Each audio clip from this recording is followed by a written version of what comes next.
I think in light of that history, in all of the contexts that you identified, it's where the distinction between regulation and benefits really makes a difference.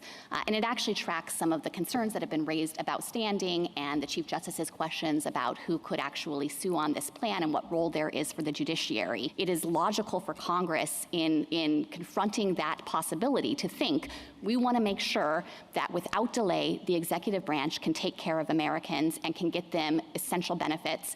It did so here with language that has many other limitations, so we are not claiming just limitless authority for the federal government to do what it wants in an emergency. The HEROES Act limits the circumstances that can trigger the authority. It says who you can help. It says how you can help them, and it enumerates the purposes that the aid has to serve. So in all of those ways, Congress confined that authority.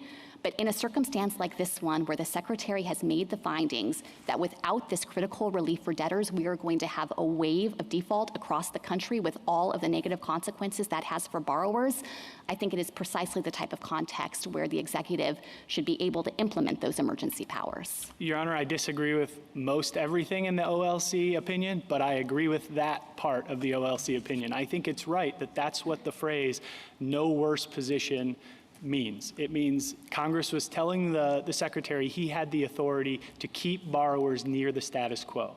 But what we have here is a program that for 20 million borrowers is going to leave them without a single outstanding loan. That goes well beyond putting them back in the status quo ante.